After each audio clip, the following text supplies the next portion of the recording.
And they have a really, I mean, the colors are really beautiful. There's some really beautiful colors here.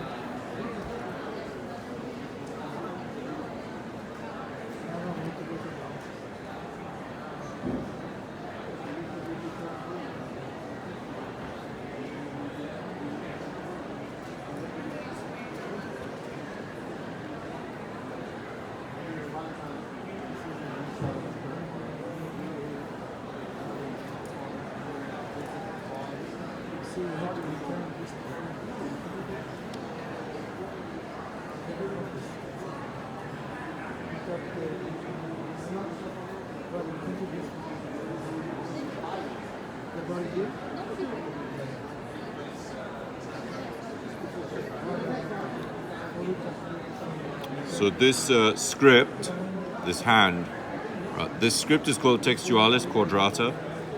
So I'm doing a year-long class on the Gothic hands in Dallas. But what I really want to talk to you about is this Monza pen. So this is their calligraphy pen set, which is actually really, really beautiful. It's a really good set. So I've taken the larger pen, which is the 2. And you know, obviously with a broad edge nib, we always start off by trying to figure out what the relationship of the writing is based on the relationship of the writing is based on the thickness of the nib. Now, one of the great things about these pens is you can also use them as a dip nib. So I'm going to get some green. I actually put some purple in here, but I think somebody's dipped this into a brown color. So I just want to flush the brown out because I really want the purple.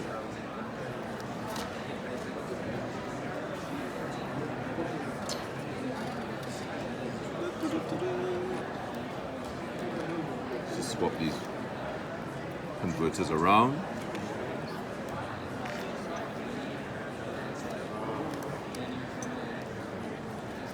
Because you know the joy of working with converters is you just want to be really gentle with them.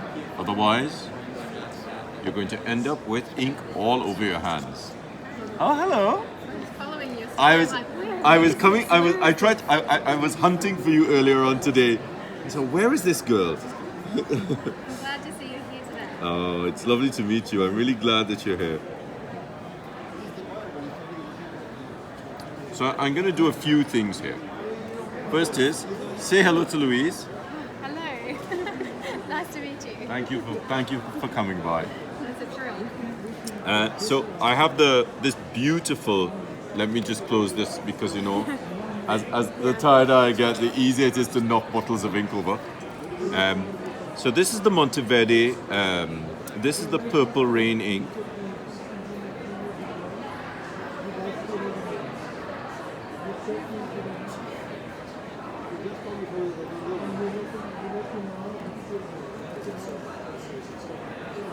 So I'm just, you know, V-E-R-D-E. So what I've done is I've just written using the ink very, very quickly because I wanted to show you something that's really beautiful with this pen. Now, this pen the nib is designed in a really interesting way. You have the tip of the nib, and then you have a little nick in the shoulder, and then you have the nib doing that. And of course, the underside of the nib is smoothened off, so you don't have an iridium tip or a ball on the tip. Now, I was really impressed when I wrote with this pen this morning. I put the cap on because A, you don't want the cap to lose, but B, you know, it gives it a little bit of counterbalance. Let's just take this off. And I'm writing on a Rhodia pad. So if you rest the nib on the page, you know, some of you put your nibs down and you press.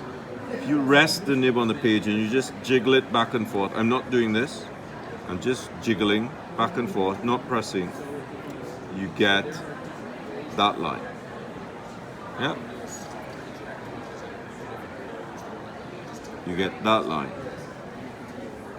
So it's not the width that you're seeing, which is on the shoulders, but that gives it a really interesting ability because you can flatten, press, twist,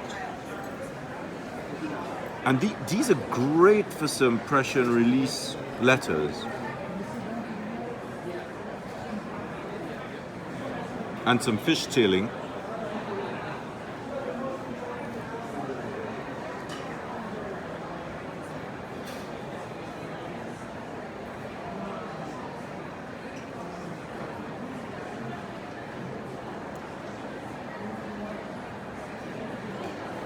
And of course, you can dip and blend.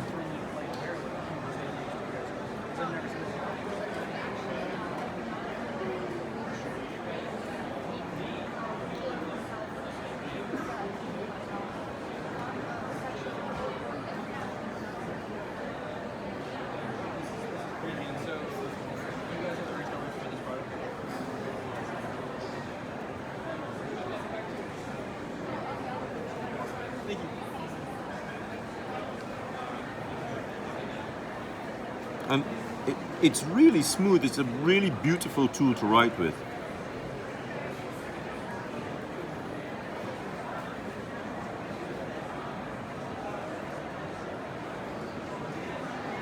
And you know, it's one of the things that because I sort of played with it this morning, one of the things I found really nice about the pen is that it's just the right size to do some twisting. So italic script is generally written at 30 to 35 degrees. So you get this kind of, with the nib at 30 to the angle of the nib to the horizontal, so that you get this narrow line, heavy line on the downstroke, narrow line on the upstroke. You're not leaning, you're just writing on the edge. But in some versions of the script, you can tilt and twist and turn and release and press, and you get a really great bit of movement here. I mean, this is some super movement on the nib. So I'm just going to do some Capitalis Actuaria, which is also called rustics, which is a script typical of the Roman period, second century. Oh, this is amazing.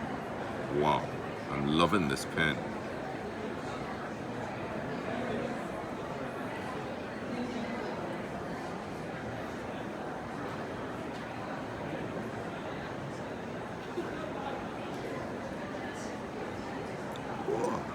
Let's do some quadrata. So we're going to do some tall quadrata.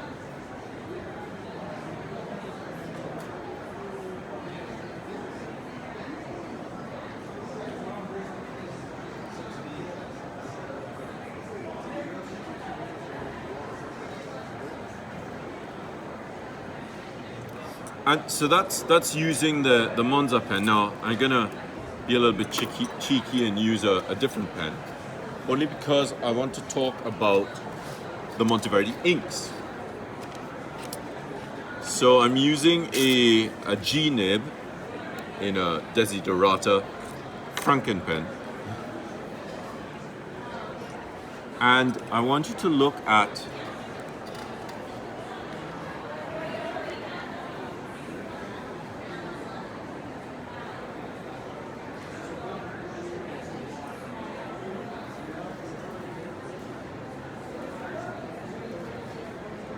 how the ink handles.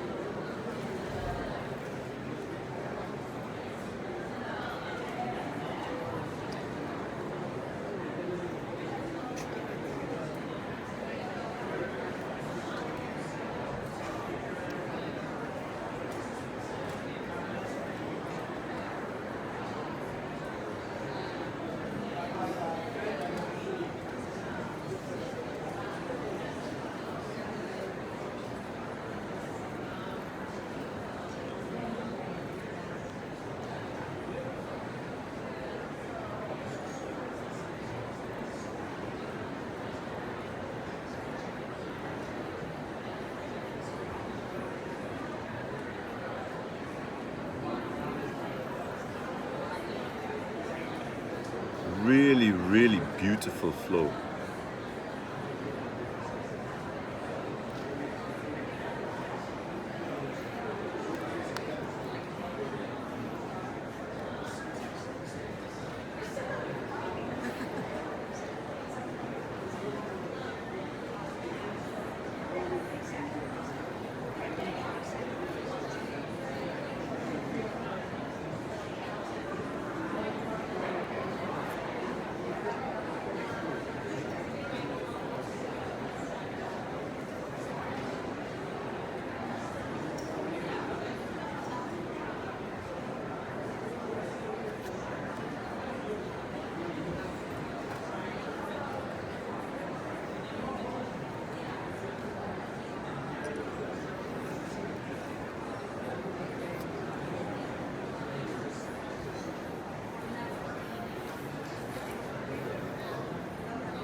Wow. Beautiful. Really, really good flow. Really good ink flow.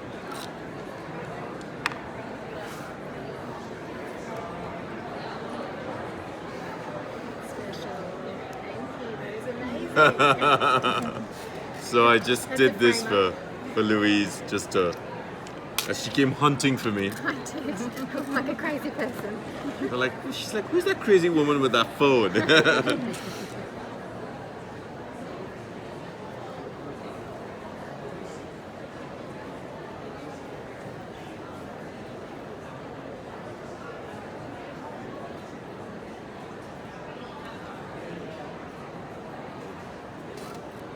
There you go, Louise. Thank you so much. Oh, you're more than welcome. The best memento from New York.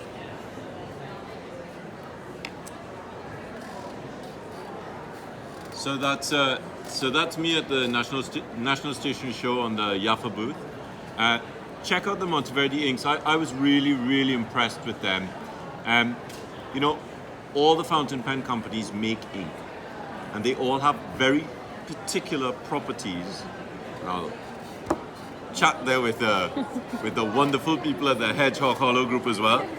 They all have really specific properties, and these properties, it's really important to understand what the properties are in the fountain pen inks, because they all do different things. And I know lots of you mightn't use fountain pen inks, but you might use them for calligraphy. So you might use them with a dip nib, you might use them with you know, like an Ecoline pen. You know, one of the things that I'm sure the Monteverdi people haven't realized is they can use their inks and dip the brush tip of the marker into it, and that will feed out. So you know, there's a ton of possibility with using different inks from different fountain pen companies. Just need to take the time to understand how the inks work, how they blend, and how they work with other tools. So don't go out and buy a ton of new products. Use the products that you have at home, see how they work together, and see how they help you to understand how the tools can really sort of interact with each other. And then go out and spend some money. So one other thing to show you. So I have with me, because a copy of the manual. Yay! So we have the manual here. I've been showing it to people and getting some really, really good reactions. Oh, thank you so much. So I'm just going to flip through the manual for you. Maybe you should come around on the other side. So I've done some writing at the back, which is really nice. Yay, so happy. Robin, hi, look. Robin's just come on. Hi, Robin. And so this is, so obviously the front cover has the, hey Rohan, the front covers have the grid, which you can go to the website, PAScribe.us, and download them for free. And then we have, I keep flipping through the manual, but the thing I don't really show you is the table of contents. So there's the table of contents. and you can see how much stuff is in here. And we're just going to flip through. I have a great section here on tools and how they interact with each other. But this is amazing because I'm teaching you how the paper, or these papers, this paper and these nibs and this ink interacts together. So these work together, gives you some nib anatomy and a comparison between a straight holder and oblique holder. I talk about posture, placement of the paper, position of your hand. So just to remind you, I'm here at the National Stationery Show, and then I look at whole arm movement, how it works with your different holds. So I've done these 3 holds, and of course I've also shown my hold, which is a very specific hold that I developed, which is this. And there's a page of 6 different ways for left-handers to write the script. And then there's tons of exercises and drills and supporting materials on the net, on the website,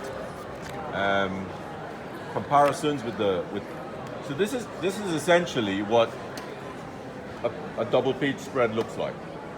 So you have a majuscule, a ductus to show you the order of the strokes, a large letter with bits of information around it, the angular confinement showing you how big all the shapes are, writing it in a different way, the elliptical confinement, continuous movement, variable velocity, how the letter A, the Roman capital A, relates to the copper plate A, and variations of the letter.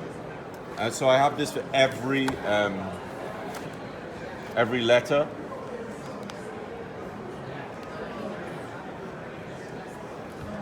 And then we have the letters in their groups, variations. So the variations are really cool.